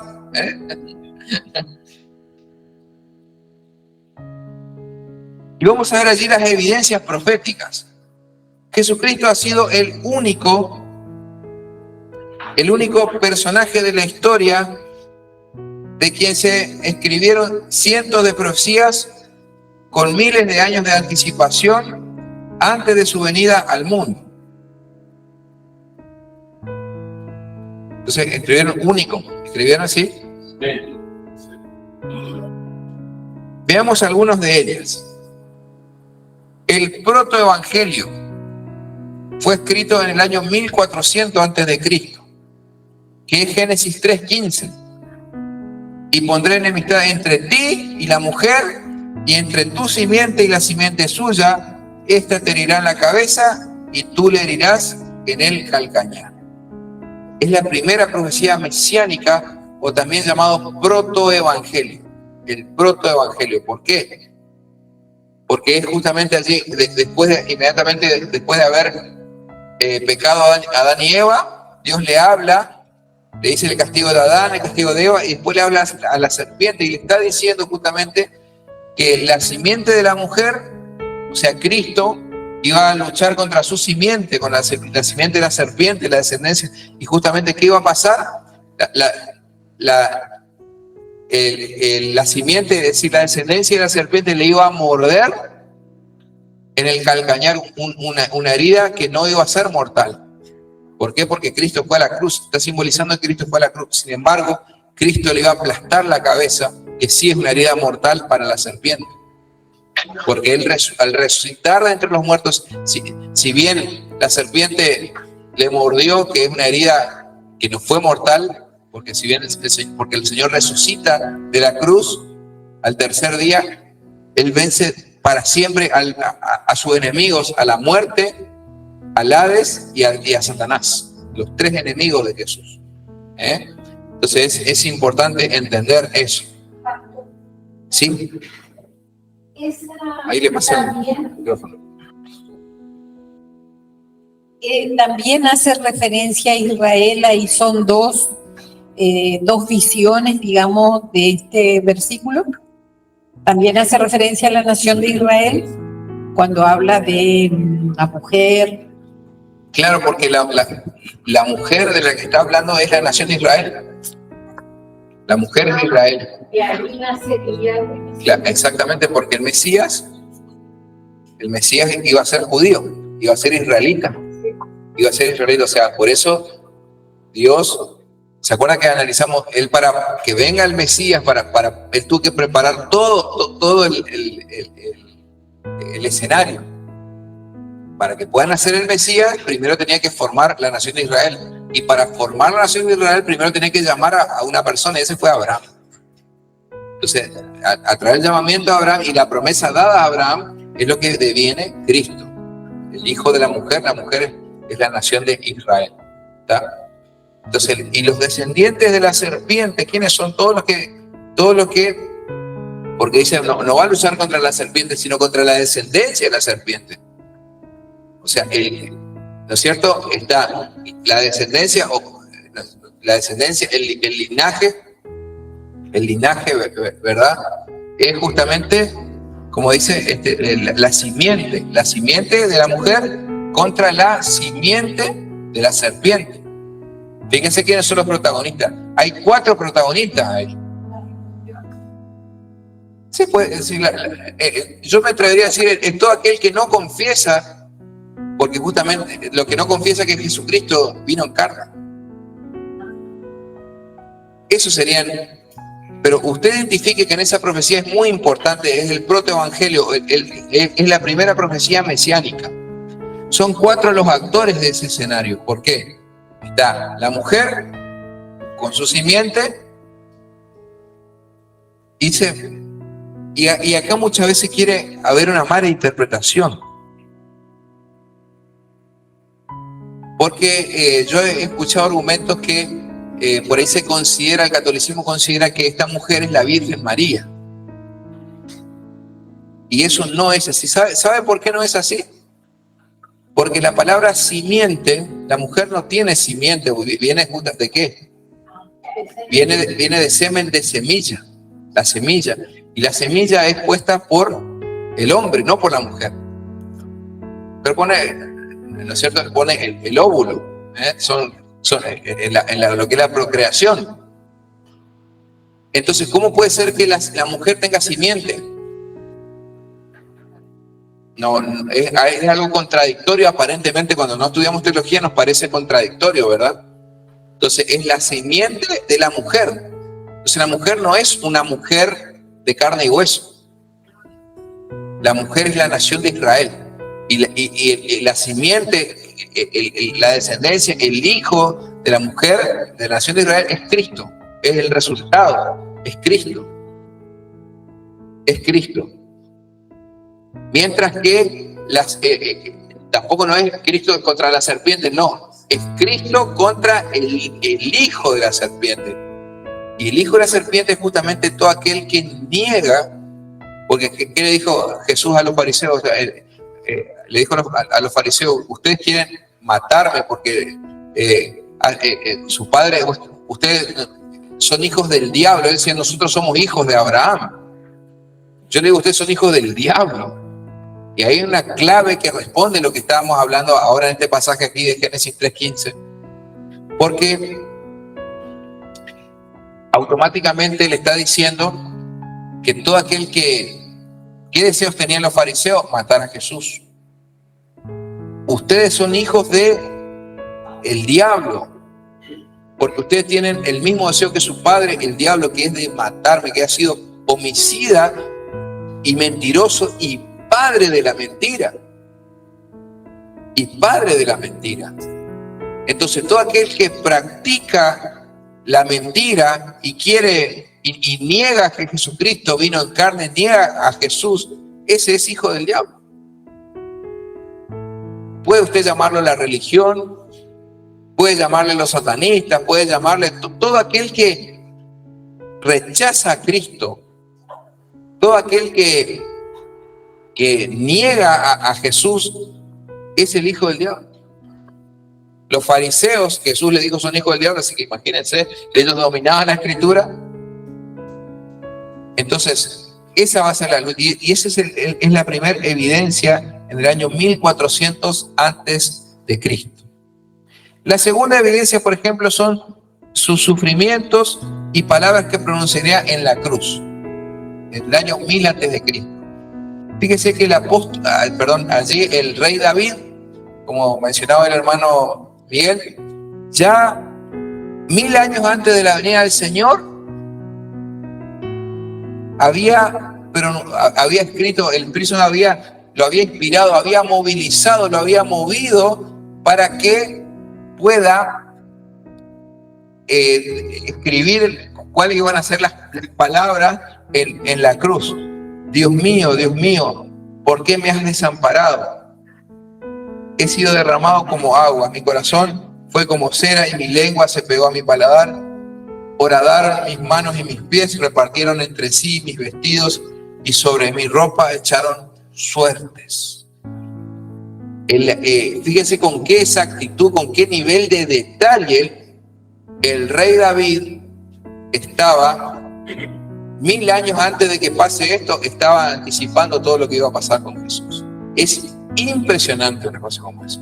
Ni siquiera las profecías de Nostradamus se le compara, que yo vi un documental en la vuelta en History Channel y me colgaba mirando esos documentales porque sí, podía ser que sí, como podía ser que no. Supuestamente él hablaba de 3 anticristos. Un documental que le recomiendo, si quiere mirarlo, se llama El efecto Nostradamus, ya es un poquito viejo, estaba muy bueno, porque él decía, bueno, que iban a haber 3 anticristos y que el último iba a ser el primero fue Napoleón Bonaparte, el segundo era Hitler, el tercero iba a ser uno que fue que iba a ser el peor de todos, ¿verdad? Que coincide con la Biblia, ¿verdad? Pero uno cuando veía, leía las profecías de Nostradamus, podría ser como podría que no. O sea, si salía parecido era de Nostradamus. Entonces no. Vemos que la Biblia no se compara con el nivel de detalle de Jesús. Justamente cuando a Jesús le crucifican, allí los soldados echan suerte, algunos dicen que echan unos dados, ahí el que sacaba más se quedaba con las prendas de vestir de Jesús. Todo eso pasó 1000 años antes de Cristo. Después, número 3, también la Biblia anticipa quién sería su madre. En el año 750 antes de Cristo, dice, por tanto el Señor mismo os dará señal. He aquí que la Virgen concebirá y dará a luz un hijo y llamará su nombre Emanuel. Está en Isaías 7:14. Eso se vaticinó las escrituras 750 años antes de Cristo, hermano. Dice que él iba a nacer de una virgen. El nacimiento virginal de Jesús es una cosa que rompe toda lógica. Como decía, rompe todo razonamiento. Por eso es algo único. Número cuarto, ¿cuál sería su vida y su misión? También en el año 750 a.C. Dice, despreciado y desechado entre los hombres, varón de dolores, experimentado en quebranto, y como que escondimos de él el rostro, fue menospreciado y no lo estimamos. Ciertamente llevó él nuestras enfermedades, sufrió nuestros dolores, y nosotros le tuvimos por azotado, por herido Dios y abatido, mas él herido fue por nuestras rebeliones, molido por nuestros pecados. El castigo de nuestra paz fue sobre él, y por su llaga fuimos nosotros curados. Fíjense, ya la Biblia dice cuál iba a ser su vida y su misión. Él vino a morir, a sufrir por nosotros. ¿Qué esperaba el pueblo de Israel? Un Mesías político que venga y que los liberte de la opresión romana. Parece que no leyeron esta parte, cuál iba a ser la vida y la misión. ¿Sí, hermano Miguel? Asimismo, los hermanos, si tienen alguna duda, los que están a través del Meet, si quieren escribir su pregunta allí, lo va a leer el hermano Ariel. Si alguno tiene una pregunta, escríbalo, por favor. Lo llamativo, pastor, es que lo expresa de una manera como afirmando que como que ya pasó, siendo que no pasó la profecía que declara el profeta Isaías. Eso es lo curioso. Siempre fue lo llamativo en mí. Que ellos están esperando al Mesías. No, de la manera profética que lo hizo el profeta, sí. fue una afirmación que sucedió, sin embargo, aún no sucedía, como describe acá que lo hizo recién, 750 años antes de Cristo, como que pasó antes, inclusive de él. No sé si me explico. Sí, Eso es lo que siempre me cautivó. el tiempo verbal de la profecía, lo que dice. Exactamente. Sí. Muy bien. Muy buena observación. Entonces, otra evidencia más. Así, hermano, por favor, Héctor. ¿Por qué los fariseos, si eran muy estudiosos de la ley, no alcanzaron a identificar lo que quería decir esto? Todo lo contrario, hermano. Lo identificaban perfectamente. Lo que pasa es que no le convenía. Lo querían asociar con Jesucristo. Era Ya imposible. reconocer. Claro, ellos sabían perfectamente que Jesús era el Mesías. Para que nos demos una idea, es como que nosotros los argentinos no sepamos quién es nuestro presidente. Muy bien, atentaba contra el status quo, dice, contra el sistema. ¿Por qué? Porque ellos tenían su kiosquito, vamos a decirlo así, los fariseos. Ellos eran bien recibidos, la gente lo escuchaba, lo invitaba a cenar, ocupaban los primeros lugares. Cuidado que viene el fariseo, ¿no? Cuidado, pasa, señor, pasa. Y de repente todos los seguidores le dejaron y se fueron todos con el Señor Jesús. Y la gente le decía, Señor, admiramos tu sabiduría porque tú no enseñas como enseñan los fariseos, sino que tú enseñas con autoridad. Entonces ellos sabían perfectamente y con más razón, sabiendo que él era el Mesías, lo querían matar. Por eso Jesús le dice, ustedes son hijos del diablo. Porque ustedes tienen los mismos deseos que su padre, el diablo, que es matarme. Y son mentirosos, y el diablo es mentiroso y padre de la mentira. Entonces, toda esa persona que practica la mentira y que no reconoce a Cristo es hijo del diablo. Amén. Entonces ellos perfectamente reconocían, no es que no reconocían. Es más, el juicio del Sanedrín a Jesús, cuando ellos buscaban constantemente cómo prenderle. Todo el ministerio público de Jesús le tentaban constantemente, le querían hacer pisar el palito para que se confunda el Señor, entonces con eso lo acusan. Y cuando llega el momento del juicio de Jesús, ahí en el Sanedrín, los juicios, según la ley de Israel, tenían que ser públicos, eran orales y públicos, a plena luz del día. A Jesús lo van y lo prenden en la madrugada, lo hacen el juicio de la noche, toda una cosa turbulenta, toda una cosa turbulenta, cosa que para las 6 de la mañana, cuando se levantaba la gente, ya Jesús ya estaba crucificado. Así fue el juicio de Cristo, totalmente turbina, como se dice. Totalmente turbulento fue el juicio del Señor Jesús, todo turbio, toda la cosa. Entonces ahí ellos le acusaron, ellos más resolvieron que él era culpable, pero no tenían la facultad, como en el Antiguo, como ellos estaban cautivos bajo el Imperio Romano, no podían ejercer la pena capital, si no ya lo hubieran hecho. Tuvieron que llevarlo ante Pilato. Él era el único que podía ordenar la pena capital sobre una persona. Y aún así Pilato decía, pero yo no encuentro falta en este hombre, o sea, ¿qué es lo que...? Y aún así él tuvo, bueno, acá le ofrezco Barrabás y Jesús. A ver, y no Barrabás, bueno, está por ustedes. Yo no fue ustedes que hicieron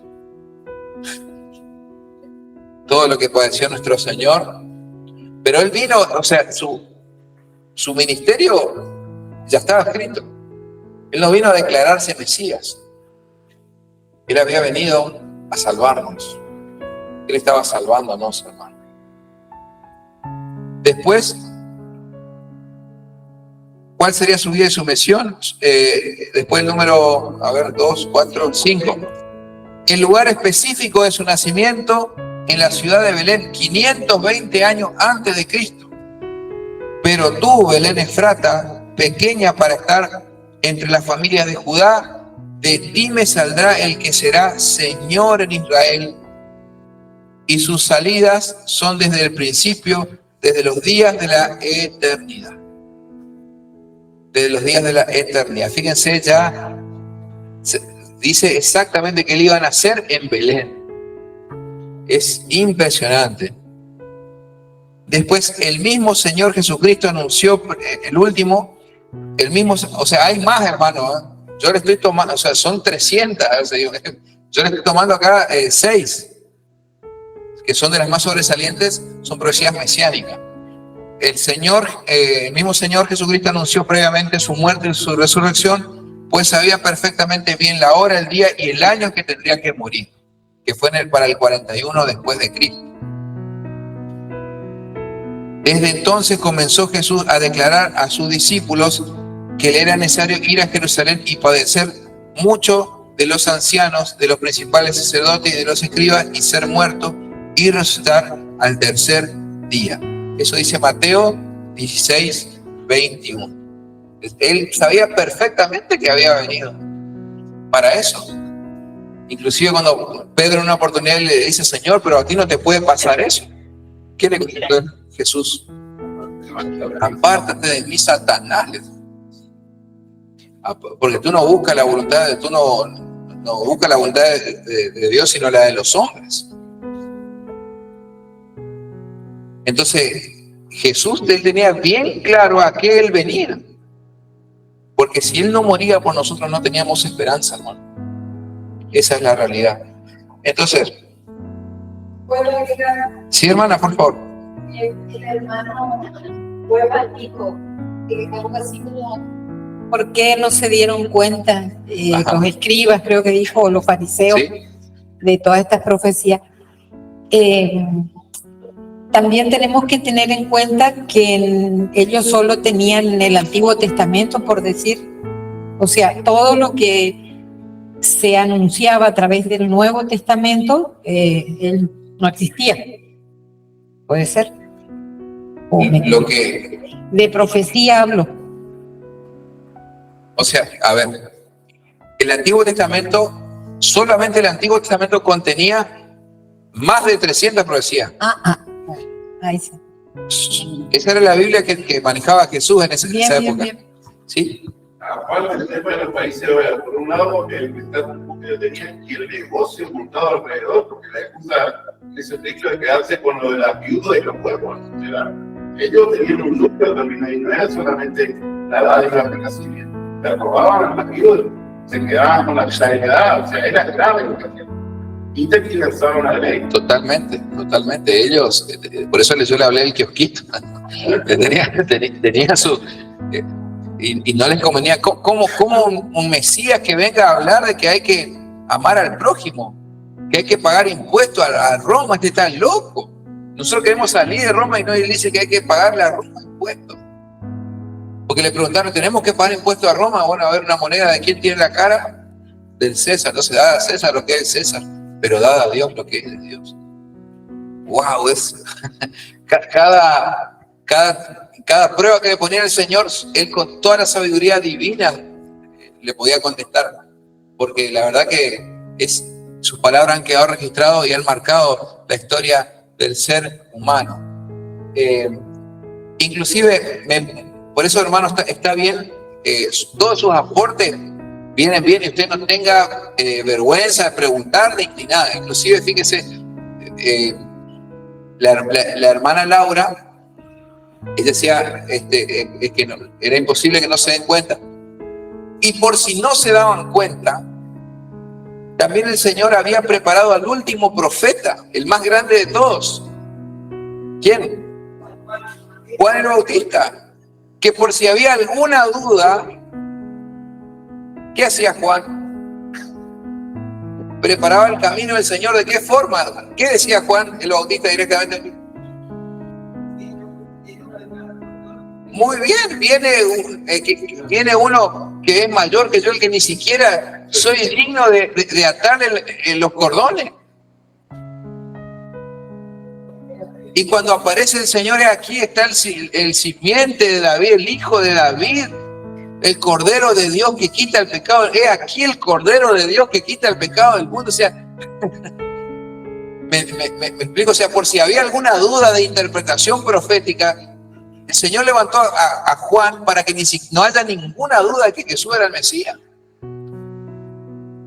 Pero Jesús no estaba permitido decir, yo soy el Mesías. No, porque Él había venido a morir por nosotros, no a gloriarse Él. Porque inclusive ya en varias ocasiones Él quisieron levantarlo, agarrar la muchedumbre y levantarlo, coronarlo ya Mesías automáticamente. Pero no era ese el objetivo. Lo que sí va a ser el anticristo, como le dije hoy, cuando va a venir, Él sí va a venir con esa actitud, entrando como un caballo blanco al escenario mundial. ¿Está?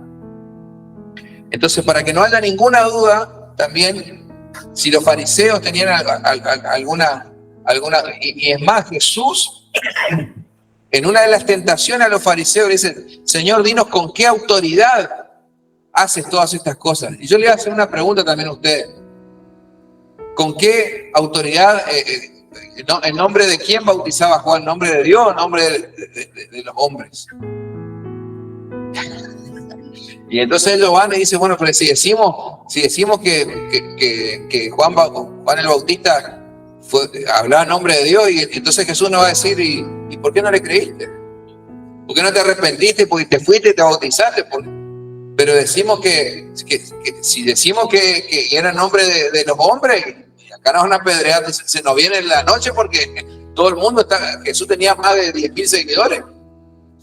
Entonces le vamos a decir, Señor, ¿sabe qué? No sabemos. Entonces yo tampoco les digo con qué autoridad. Sí, por Dios, un crack nuestro Señor. No había como Él. No había como Él. Por último, hermanos, la última profecía interna, la última evidencia es que la Biblia tiene poder y autoridad único.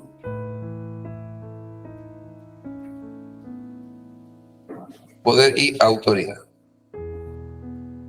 Hoy vemos las tres evidencias internas.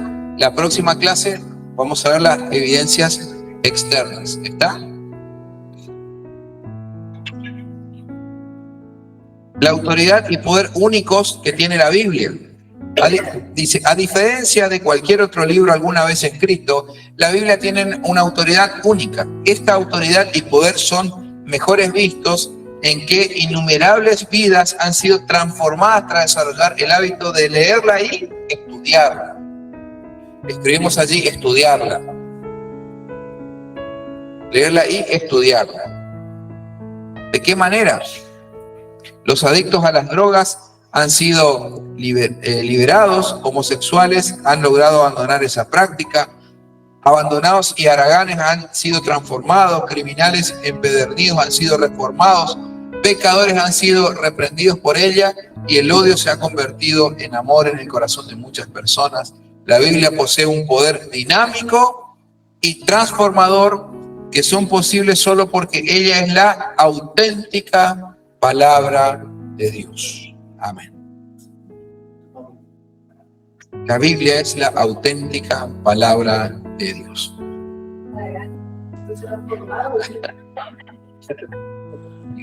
También es un pecado el ser haragán, ¿eh? Aunque no queramos decirlo, ¿eh?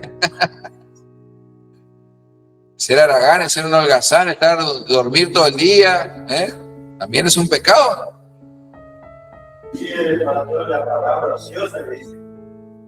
Estar ocioso, exactamente. Ociosa también dice. Exactamente. Decir una cosa y después más hacerlo. Así es. Entonces, hermano, en conclusión, la Biblia, la unidad de la Biblia es única, es una característica fundamental. ¿Por qué? Porque no hay otro libro que se le parezca a lo largo de la historia de la humanidad. En segundo lugar, las profecías detalladas, como las 6 que hemos visto acerca de Cristo. Y en tercer lugar, el poder y autoridad único que tiene, porque es un poder transformador. Las personas cambian, hermano. No porque el pastor le ore, no porque le toque a algún siervo de Dios, ¿verdad? La persona empieza a cambiar cuando desarrolla el hábito de leer y estudiar la Escritura. ¿Por qué? Porque es parte de la comunión, como dice Miguel. Es parte de la comunión. Entonces, cuando uno desarrolla esa relación con el Señor y va alimentando su vida espiritual, que antes estaba muerta la parte espiritual, la persona empieza a cambiar. ¿Cómo es posible cambiar el carácter de una persona? Yo atendía una vuelta una hermana que me decía es que el carácter que tiene mi marido, ay. Y le digo, ¿por qué no viene a la consejería? Y una vuelta tuve justamente el privilegio de poder atenderlos y descubrimos que ellos jamás, por ejemplo, leían juntos la Biblia, oraban juntos, nunca habían probado a través de... Y en este caso el marido tenía un desconocimiento de la Escritura muy grande. Sin embargo, cuando empezó a estudiar y con tan solo proporcionarle un manualcito para que vaya completando de la lectura lo que aprendía en el día, tenía que ir completando, eso fue de mucha bendición y el matrimonio se pudo restaurar. ¿Por qué? Porque cuando nosotros alimentamos la vida espiritual, eso nos da las fuerzas para poder cambiar. Acuérdense que el cambio nuestro de una persona es no de afuera hacia adentro, sino de adentro hacia afuera. Entonces, lo exterior es el resultado de lo interior. Amén. Y la Biblia, solamente la palabra de Dios, porque la Biblia es la palabra de Dios, puede producir el cambio en las personas. Tiene un poder dinámico y transformador que cambia a las vidas completamente. Cambia las ideas, la forma de pensar, cambia la forma de ver la vida, nos pone un poco más optimistas, un poco más esperanzadores. Ya no vemos las cosas como los hombres vemos desde la óptica divina. Entonces, la palabra de Dios tiene un poder transformador, que es algo único. ¿Qué otro libro a lo largo de la historia tiene un poder y autoridad único que tiene la palabra de Dios? Ninguno. Amén. Bueno, tomo asistencia.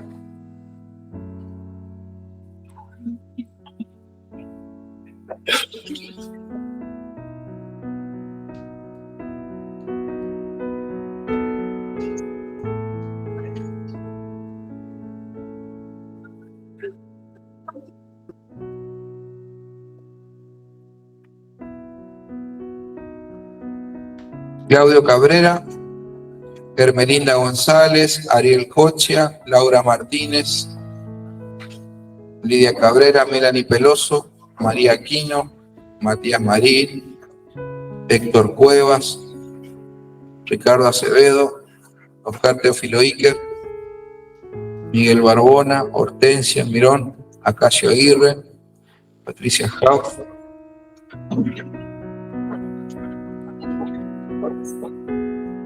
Víctor Omar Rubín, presente, Magalí, Jonathan Hermelinda, Ernesto Yegros, Lidia Gómez, Rosa del Carmen Hernández, Delfina Peloso, Nadia. ¿No vino Nadia hoy? ¿No vino? ¿No está presente en el virtual? No, tampoco. Claudia González, Mariana Guzmán está presente virtual, Pedro González, Pablo Ramos está presente. Etelvina Fernández, ¿está la hermana Etelvina? ¿No? Israel Aíbe Toledo está presente. Elizabeth Acosta, Hipólita Navarrete, ¿no? Laura Sánchez, ¿estás presente? No. Eduardo Aquino, Darío Aquino, Iván Marín tampoco no vino más. Bueno. Hermanos, el próximo domingo entonces, a gente, vamos a hacer la entrega de los certificados acá durante el culto, así que venga con su familia para celebrar este momento. Próximo domingo 9:15 horas, igual tenemos discipulado el próximo sábado, pero ya le estoy adelantando para que usted agende. Y si puede venir, bueno, por ahí algún hermano, si puede, de los hermanos que están en el interior, se puede hacer un viajecito, venir a buscar su certificado, lo vamos a recibir bien también. Invito a que se ponga de pie, vamos a orar.